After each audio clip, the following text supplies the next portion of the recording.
నిన్నటి రోజు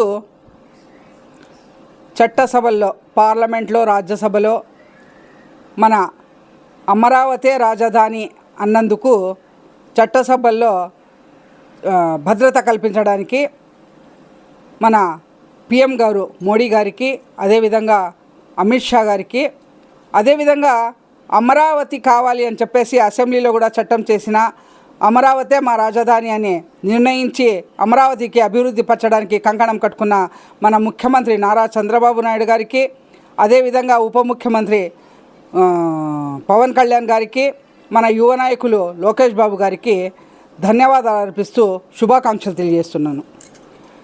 ఈరోజు దేశమంతా గర్విస్తూ ఉంది.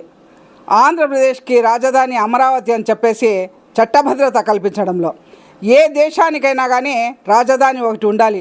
అలాంటిది రాజధాని లేని ఆంధ్రప్రదేశ్ని ఈరోజు చట్టభద్రత కల్పించి రాజధానిగా అమరావతి ఉంటుంది అని చెప్పడం చాలా సంతోషకరమైన విషయము.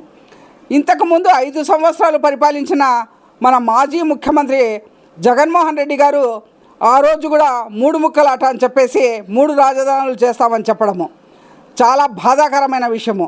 రైతులు మమ్మల్ని నమ్మి చంద్రబాబు నాయుడు గారి ఒక్క పిలుపుతో 33,000 ఎకరాలు భూమి రాజధానికి సమర్పిస్తే అతను రియల్ ఎస్టేట్ చేసుకోవడానికి ఈ రకమైన 3 ముక్కలాట ఆడడం చాలా శోచనీయం.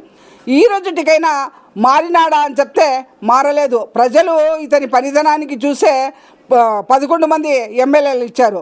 అయితే 11 మంది ఎమ్మెల్యేలను తీసుకొని కూడా ఈరోజు సిగ్గు శరం లేదా జగన్మోహన్ రెడ్డికి. మరీ చెప్తున్నాడు, ఈరోజు మచిలీపట్నం ఒకటి, అదేవిధంగా మన గుంటూరు ఒకటి, మరీ 3 ముక్కలాట ఆడడానికి చెప్తున్నాడు. మీరు అసెంబ్లీలో చట్టభద్రత కల్పిస్తే అదే అసెంబ్లీలో నేను కూర్చొని దానికి తీయలేనా అని చెప్తున్నాడు. సిగ్గు శరం ఉందా ఈ మాజీ ముఖ్యమంత్రికి అని చెప్పేసి ఈ సందర్భంగా అడుగుతున్నాను. ప్రజలు ఏం భావిస్తున్నారు, ప్రజలు ఏం ఆలోచిస్తున్నారు, ప్రజలకి ఏం కావాలి అని ప్రజల మనసుల్లో ఉన్నదానికి అనుగుణంగా నడిస్తే ఎవరైనా కానీ నాయకులు అవుతారు, ఎవరైనా కానీ ఇది అవుతారు.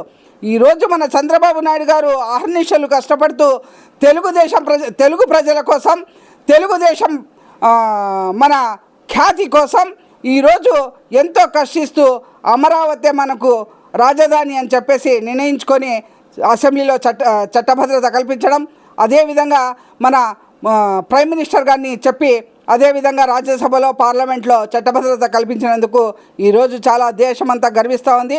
మనం కూడా ముఖ్యమంత్రి గారికి శుభాకాంక్షలు తెలియజేస్తూ దానికి నమస్కారాలు చేస్తూ తెలియజేసుకుంటున్నాం.